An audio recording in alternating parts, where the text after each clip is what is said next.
Rei Tisu matua,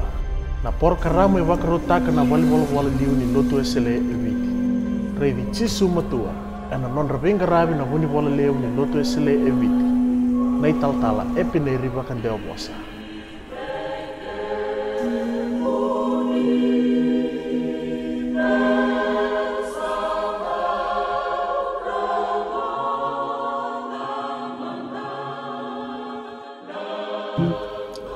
Isa mbula binaka na turanga na marama na turbo na wane lewa ki kimuni na sulisoli ni baroti o mai e na nondanga unang koni Rei Tisu matua e na mbong ni siga ni turanga hindi indai. Au sa suriti kenda menta sa dambe buana kalu e na masu kimi sa tusana ati o nga kimi na singa ni odarawa na babinu na akawi kimuni e na lebu ni nomni loloma e na nime mimbula nomni loloma e na ura kimi sa mbula kina sa wa matana take na bika kede tarane wa kimami sa rawa na matai kimami kimi sa ba nuna kina ba libu sa rabi kimuni kimi tusuna kana mimbula be kimuni kimi wa nuna taka no mani lo mati to muni sini tao sa no tu ba kana udi wai kimi sa ngunu akana marau kina ena binga una kirenga kimi sa ba kabina binati o kina be kimuni ena mbongi ni singa ndi indai samba idaba na singa ni turanga ni saoti na grabi tabi na singa ongo kimi sabar binata be kimuni na ni mimbula ni kimi adambe na numuni vale na mataka wata bari na sokolo na kabiongo ni bosa ena musunda na numuni tamata abandi wataki be kimami na tutuku e barutaki na singa ni turanga ndi indai kimi sa kala ga ngunu ena kakala wayaro kimi sotaba barutaki mbaleti kimami kimi saba kabina binaki na be kimuni ena nomuni tubutu bayalo ena nemi mimbula ena buruburongo era sa lisu ni baba kosli loter sa marutaka no dame na nomuni vale era kuneki na wadengu na beba ko kotaki ba taude taki koni sa bosa woti be kimami ena sini turanga ndenda kim sa lokoba na mada obo kim sa bana mata tionga be kimuni ne tau kini mbula kina loa miliutaka no lotu celebrity kirutoma miliutaka na bonongo miliutaka na bendela ni au turanga ni bonua bi mata tamata kim sa mai leoni bonongo kim sa liuta iwata mai be kimuni e tumbo kina na mbula sa utu kina launa benaka ni kim sa barabitiko ki be kimuni na klo di boso ba klo ta na mo isine de dai kina kawere be tutu ko ne be sai viti kirutum be la barodongo mai ne be mi anu no lomani bonua ne be baravi ne be korokoro mene me mi vata na no muni wadengu kina no muni reki bayalo ni ki be se maditiko ena be tutu kede ki mi rongoda na boni singa ni ko ba usebi ena no muni bosa ki mi rongoda na bonga de dai ki mi sa masu na da muni tisu ni mami turanga kai bambula amen ena liuna nonda wambula na uno go na nonda liu ni loto turanga kasilebu ambula tio be ki muni ka kina no muni e marama rante ni kasilebu rauti ko na ngon rauti ko na ngon na wase mai matuku ki bambau tan sankarabi oti no lotu bimbiri batikori e na lotu na mataka inde indai woni tatalangase matuku na tatala chope na buki taba bauti talangani sandu na lotu binaka ka wen bale karamaro tatalanga na nonda baba kosuli lotu e na wase ko matuku e na laula ko ni beli taki wa iliuli ni wase rasa wande meriki na singa inde indai ke na beli taki wanu ni binaka bwana turanga kasilebu ena no mone be kerto na itokani bali bola na tangindo no mai na uto ni alo ena ilesu mai kisuba ena mara wanda sala ko wende indai wanu ni bina talanga bwana italanga simatuko na italala chope na buki kandi italanga sir matabu vale kimundo na italala ni tamara rak mudo matabu vale be kimuni na lini bingarabe waso simatuko kibe kimuni na baba kosli loto e no muni na nona be bakal watai na klo e na laula ko bo ni belu taki ba lulu no waswase ke ngarabe ti ko no lotu na klo e na waswase baturanga me matoko au wangole na bambule na ngongo kina belu taki na materitu imbulo bana kada turana presidendi ino na materitu kina no muni mata wale imbulo bana talanga na turana prime minister kina no muni mata wale kina ba no ni bana kada belu taki na materitu na viti bo inda sa tio kina singa de dai kena ngarabi na tio ko ni tabi bimbiongo wambula kina bintela ni waturanga na nonda banua kina tio waturanga me kumbuna vera turanga na buni baro na tio kamba buri basanga vera marambale na roko tundreketi kina materi tu be okane na tobato wambula kina bi wasi lima suluko walu na nonda banua be kim dori tatalangasi ndo mata bubale be kim ni tatala be tamara kire sara ni mata bubale na linga ni bingarabi o sibi be kemuni na nonda ibaba kosle loto sanda utale ga kata toka inda be bambula taki inda be no me be samati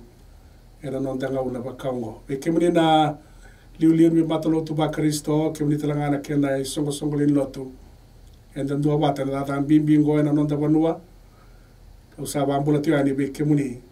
ena itabe da sakadi bata kina enda banungo au da bota bambula be ka bena banu ni bena ka be kemuni na nonda uni sotaba tu na bindende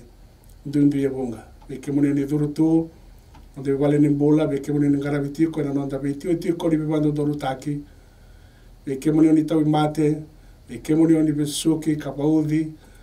tangi na butungo se alombimbi na baka nui ni benaka kena masu ena nonda ngauna ngoni ko ni na sombuti ena nonda wadengu na nonda kalo na nonda turanga ko Jesu Kristo kana dauni samendo baka bina tio ngabe choba isa senga ni mundu na nona loloma ena lebu nonda babina benaka senra kini bula dava nda ruma nda sotava ena rara mani bambauta ai tukina na nona be baka lotaki nona wadengu nona be sereki da klo kina nonda mbula enda babina tatalanga balebu na buana kalo na be watoro da taki ni bingarabe nonda walni walesi ni sa do biti to doko sara na bingarabe ni station ngo ka kauta ni kina Pacifica to doko ka sa Catalindina ne sabero ngori binatiko ena nonda ngau ngo ni raiti chisu matua ka bakaki na bingarabe talebunga koni ndao botaya ni kina na ibaba kosli lotu na beo kani na beba nuwa kede sara waturanga na nonda banua kemuni ko ni baro te mai na bebo no era Pacifica na bakalo te ke te batatiko na nonda kalo ena sila tamu saoti au waseti wa ni kina be kemuni e tolu na itu tukumbimbi ka laki ka tiki talanga ni ne me talonoa ena lo mini boso ko vite saoti ngo au ambau te ni sa laki e talonoa talanga ni kina be kemuni ira no muni mata mai na no muni be wasuase ke no muni be tamadaka ena kena bandi ota ke de tutu ko ni boskovite be bakala ke ri barao le tale bato tolo na be kai tolu wa tukuna ne matai e tutu tale membale tane kena sato subinati ko no da kamba di bodi lotu na la ko yani management pti limited kasa kriban bimbi te wani kina na be to ko ni kina maso ni tabilevo mengaraba na kena bato da takene ya ni lotu me va causa varitatiko ate kina bimbio ya na kere karua na tuba le buni buli ni lotu sa na bula budi tio kina non ta vali bola ke le kena nda na buli tora da ke membaleta na wana nanu kina la lawataki me muribina kina na tuba mbala bongo me rawati kina na bula tora buli tora da ke me to basara ke ribata ngende na Methodist University College sa tuba liboya sa vale tautiko eno mala saoti sai tu matata sara kana rawani dana rawata wa binaka talenga ena kena da taki au sakretiko ani kile bambimbi na moisi nende indai no nda bito koni menda masulatiko ai tuba dibuli lebungo eboka samba bitano tayo tena baso bit ke katolu wa bakarita talachonga na lenga mbimbi so tabatiko na bura ndai ya buko ni raki bi south climate change ke bakanda sininga raba wa binaka na lewe bura na singa ndai sana rawa mena batumbulenga wa lebu sara na nonda bura vera na mbula kina de bisinga ni mataka sana ndai tabi ntele ngo na itabi bimbi ngo sa krema da masulaka kanda be toko ni anikina awandra ba me wase na boyongo ni atiki talanga ni be talano na bose komiti e sawo tiongo na kawa ni lotu isele biti kerutuma alangale botarati kono nonda bonwa na bukuri nondra waka mabota kina marama kirna ngone lewa na ngone lalai kabakanda watokati kone kene bosa wa peritani na domestic violence the gender-based violence na sexual abuse kambasi kina ai wala kauko e baka na ulutanga tiko ibi madha wa ina pepa kena walesi ina internet anta sarabanga na bisinga kanda watu katal jonga me wala kauko watu kaito na kudhu sere rape ongo sa ulutanga bimbi ndina ka kemambi wa vile ka ni rama i bosakina en nambosi covid sawati na buke ni liuli ni obisa itambana ni obisa ni nonda bonu wala tora ni obisa Rusia te tunrao to toka baoti non reitabi le tora ni obisa kani matata binda kasara e ke mami keda na leoni bosi obiti na bimbi ni lenga ongo ende ndai kani lebu ngara wa itabi kina na leoni lotu isle karaita okay talanga e bana mondie na bali mbose na bali lotu lebu na centenary ena non dosieti kona ibuke ni tura ni obisa liu ni nonda banua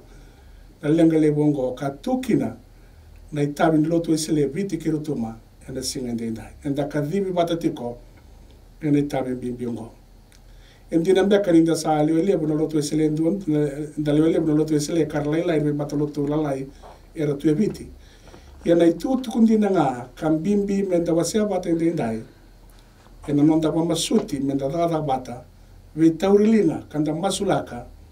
menda garaba na lenga bimbingo na lenga satarati mai bambala bono nonda bonwa ka wambauta ni na rom tana garaba ta wabinda kasara ena ngore ndenda era kati ora turani obisa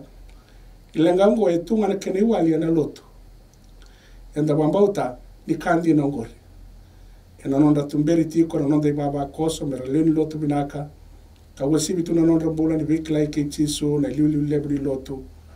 betumberi kada tiko na nonda alo tambo na buni kandina na nonda sala sabana nonda kalo kababuli dikenda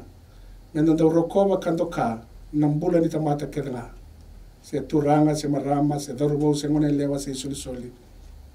betumberi kenda na alo ni kalo meta rokoba kandoka na bimbula kedla yandundua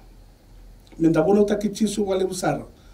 mira kedla era sambera ni bekla ibinaka kena turango tisu Kristo menda la cosibita non dava loto menda quando attacca la bosine klo mira era sambera ni taraira babinasara na bosine klo kokulani matata weekend na mbale ka otukuliti ko bodi singa denda era bata boli di tama mera kle tisu Kristo babinasara na buni sawa kina buni tondono na buni badeo na kalo sambula na nonda turang au saba kanu ni bina tue ani kina nonda be waswasi limo sulu kawalu be kenda keda sara na italtala kemina ni taltala ngasi ni taltala na iwa tawa na bandari turang na linga ni binga rabi menda masulaka menda boya rangi te kenda me baka rangi te kenda ko tisu Kristo na nonda turang na iluli ni loto menda walia kina na lenga bimbingo menda dada bata ende abala ni singa ndenda yenda tudake eba kana yulutanga ni turanga enda ngole batiko singa tabula sauti ta tudake menda sumbuti ara kauko ni kalo menda maroro ara nakini kalo enda bonongo au sabano no era nda bito ko ni na masu kangarawa bata ni tabe bimbi au sia ko be kemuni ni baro te mai nonde baba kosli lotu ke kemuni na nonda ena mbongi singa ndenda sakari mara utalanga me wara itakayani ni samai sainita kina loma ni bosi koviti sa otiongo endo e tubo ni be indina tini nonda bata kina lotu esele me Britania lotu esele e nonda ne baba kosni viti mai Australia karasema mai kina lotu esele viti kabakakina na International Youth Fellowship mai South Korea uko e bato kaitule kina wasoma Britania na MOU sa Memorandum of Understanding enda mambauta ne la kovo ni be wekani enda samaisani takabate kina kena be indir dinati be bakasa senta geoti na boskoviti sawati sana bakaramba le butaka kena la beti zakatanga ne batanga ngandi ni nonda be kani waloto kena loto esele me Britania ne baba kosini biti ma Australia kena International Youth Fellowship mai South Korea sakerei na nonda da masulaka na biwe kanyongori melebeta da chonga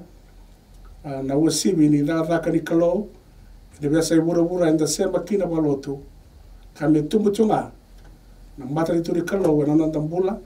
na ibaba ko se andua ka bakalwa tai kina wayalo na nonda vanua kina nonda bura enda ba benua talanga wale usara na bingarabi ni tambana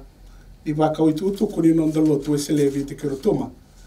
ena kena sarai di sarati ko mena be ya sai bura na be sai kede ni bosgoviti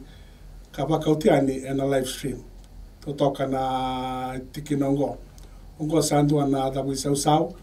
enda sato so bata sartonga ke na ngauna ke meni nei baba ko silo to ko di baro te mai ke me ngai imbosetiko sara rongoda ka saraba sartonga me na bia sai buru na be ka ke de sara ke me be sai ta ka na lo mani bos ka wambota ko di sara rongoda ka saraba taltonga baga kina me na bia sai biti ena mona libo ena centenary church sova ena banuani ni mami bos sa tukina ena lo bari balloto ena mana asa ni tutu ni buna wedake e rua na screen le levo ka saravi matata tukina na bebo sai kede sara ena benga una ni bose kede enda pa bine naka vera tola tambana ni wakau itu utoku i lotu esele na communication department ena buli ka vanga tai kina na yaya ni ngauna bongo communication technology e bakaramba levu tai kina na daga ni matari turi kalo ena nonda vanua lo mani ngo covid we came in Liuli department the communication e tala James Bagwan ni tio ko mai matu ko ni boni singa ni koa para o tosole stra mai na o to ni alo ni singa mata ka we came dona do ro ko ni mone leo ena communication department vinda ka wala lebu sara na da wisau sawe na pingara bi sibi na budi tutu vinaka ke Jesu Kristo me romboti bura ke sara be bakanga na nona vitalai talati ora nona loto mai na matai ni ngauna me adobi bura ke sara na itutu ni mbola ni sautu na itutu ke Jesu Kristo ko mundo ngai lago ka ba ko lo takira na le ni bibo no ke nga papita so takira na dante mamundo ke no bene ke no tambu makabuli dira na be ka unda wosa ki na be ke mundo do kila au sa tiko bata ke mundo ena dada ka bimbingo ena vitalai bimbingo ka dabu sara le bata o te ke burubura enda banuna ka na tiki na bimbio ya e kotongo e matango e vidanga na itutuku kuringani nonda itutuku mai na nonda vali bola me o kadi bakani ena ngaunango na kiri matai sa mai wa vengo toka na randi taltala sera seini tiko mai New Zealandi toka lau randi taltala mai na tamadadaka kona sauni valu na marama nonra marama na italtala seru toka lau na wase kona bosa yata basa vulkaono ne ambaki ni nonra mbula ena ngauna era samai kadibi kinongo sabanda borio ti talangane ngonra ena siwara mbuka ena madha wasawati era tau mate wambala butong mai kora di taltala sera seri toka lau me tabana ngauna era samai kadibi kina indai tol non rangone au tabu tana ngau ngona non tabu abiri minaka no tu celebrity kirutuma o endua na banda e valata mai na itabi bimbi i lotu e rokadibi kina wa wale seni tu taundo te na itatala e tia sana na randi itatala so taba ka dolata na e dola ni tabu mate ke no na garaba no ni tabi me tabu sarna ngauna me kadibi ko kina na kalo e no mundo na bademu be ke mundo ngone na itatala kurina i tabi be pakalo tai te ora kalo be sombuti te kono na kaukaua ke na nona be pakalo tai e karoni tu ko na boni singa de ndai enda na vana no matiko na madha o raki be sao climate change ne karusu ka boni singa ke karusu ka diwa ni september e lutanga ni madha andu ase koya na nonda lolo vaka na nonda vana numa na marro ini nonda burubura mena raki be sao lutanga ramba ilevo sakariti ko be kemene ni talangase ena loma ni wasi lima solo ko alu menda wana no mana prokara mongo ene karusu lo kabani singo ya na singa tambo katumai sakari wambi mi da tikinongo enda semata no da programo sai ko ena no da waduru makina endo na ngauna menda na no makina non da lolo vaka non da burubura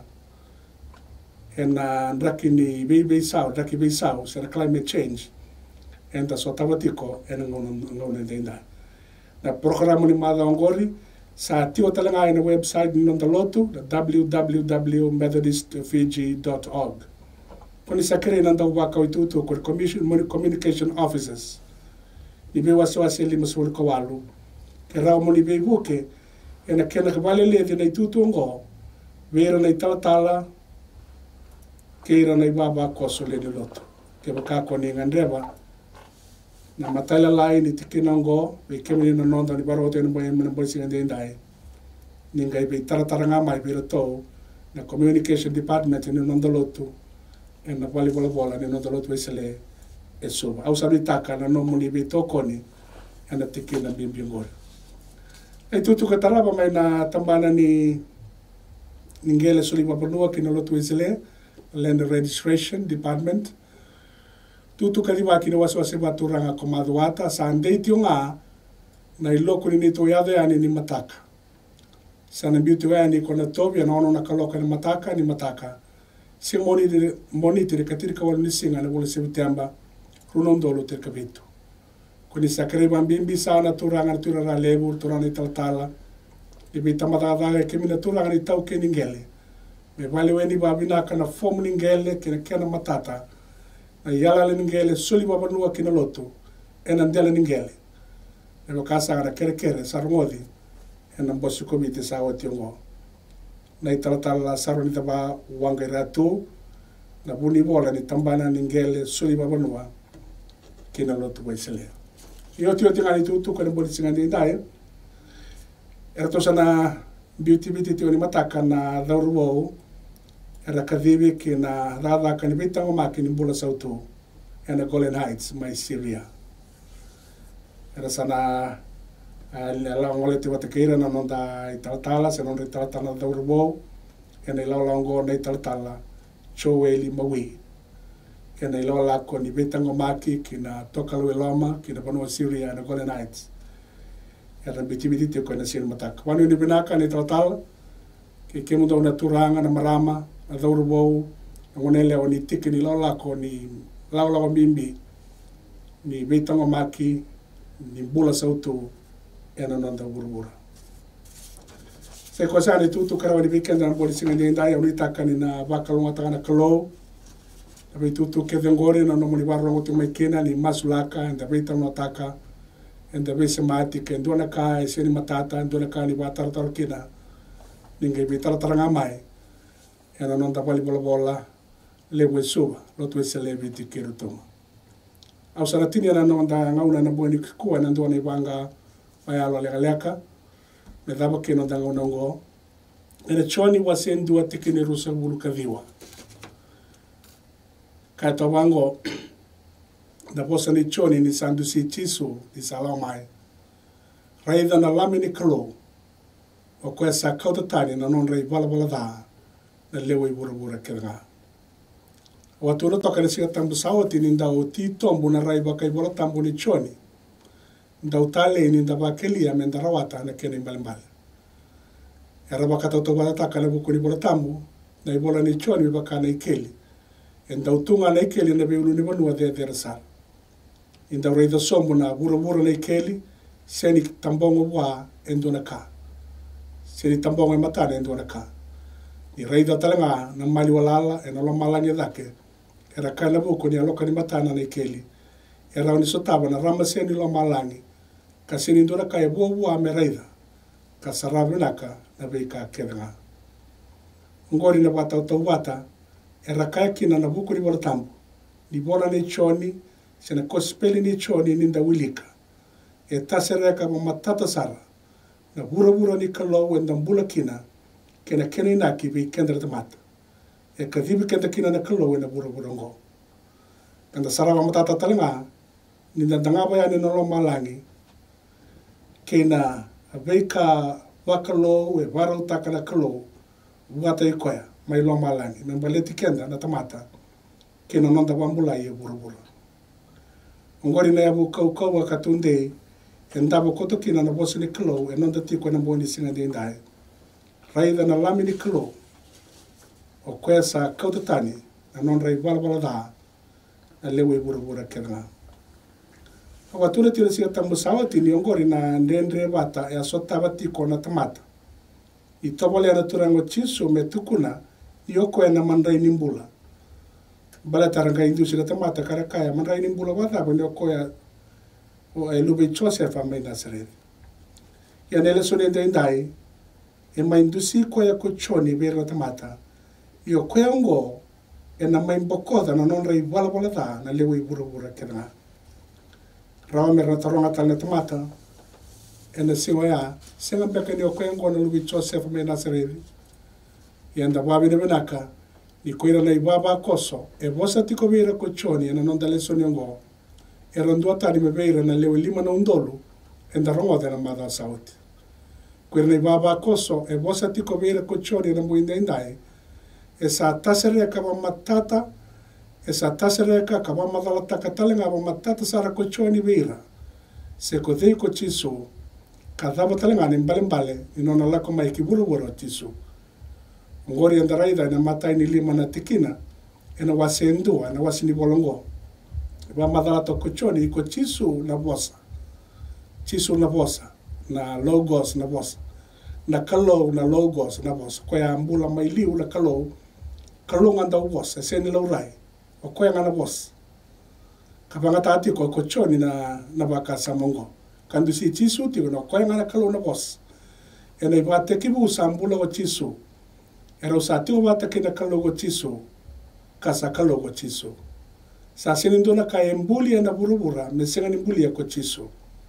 Sa kere mbale ni ko chisu nga kamai wata mata tai koe kina na kalo. Ko chisu na ndauri be imbuli kina bunilewa.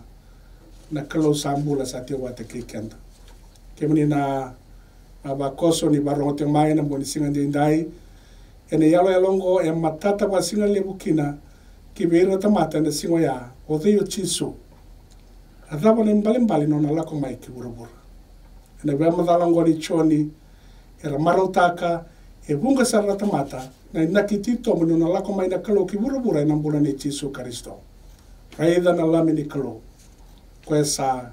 kautatani no non rei wala da na lewe bura kenanga ngore na bun non ramaro tak e lewe bunga na tamata na singo ya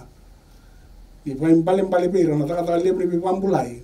samai da kabo chiso era marao i rei da matata na titombo ni non lo na klo na titombo ni non lo mani kenda na tamata na klo ko chiso na klo ndau ri mbuli na buli lawa ko nga sambula mani wate kibo sambula katunda i kata mundo ko nga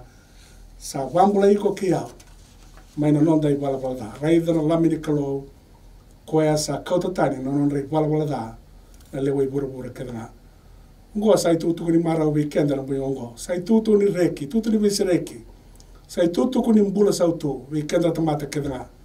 se va kai bene non dai bala da ko chiso na lamini kalo na ndauni be mbuli ke na buniloa o koenga e na mbokoda na nonda i wala na tamata kerna.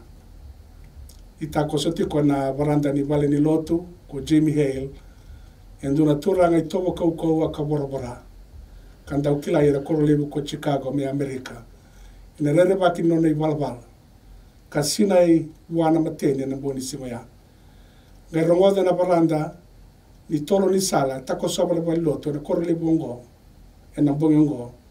E yoti no na besurete nei tawatal. E buna auto nei tawatal ka besurete tiko wir nei baba kos. Ngai rongodo Jimmy Hale ni ta koso tiko. Ngai rongodo na yoti no na besurete nei tawatal. La komai be chiso. Thingomi ko ende indai, thingomi ko sara me sa no muturanga ka no me bambula. Sa tu wandu ana dorbungo ko Jimmy Hale.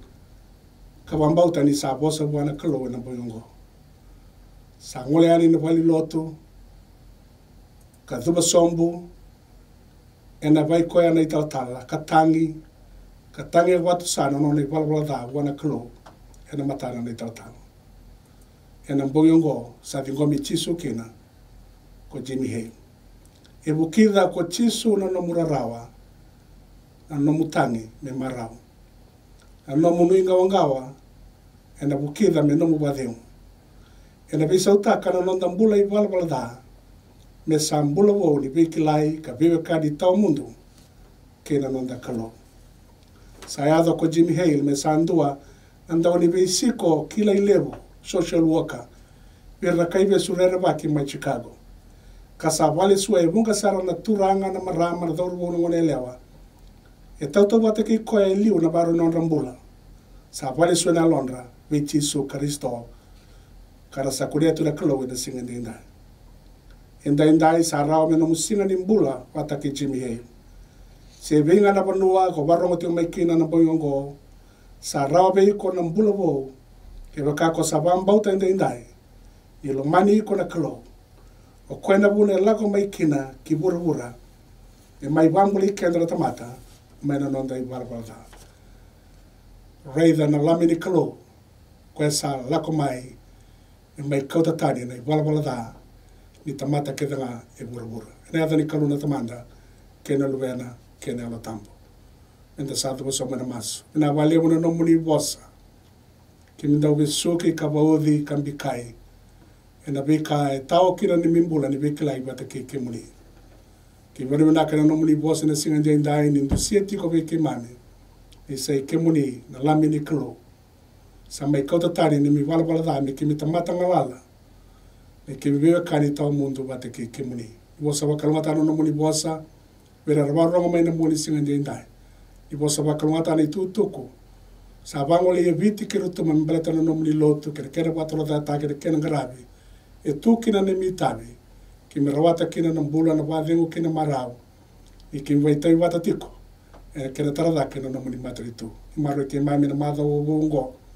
ki me sakrea no muni lolo malebu na kalo lolo mai Chiso Kristo na lebe muni ni mami tura na be tumberi na belo na wadengu na be maro na lolo muni na lo tam ne mami na bongo kina bengo na kede me ka kwa sarangani mundu amen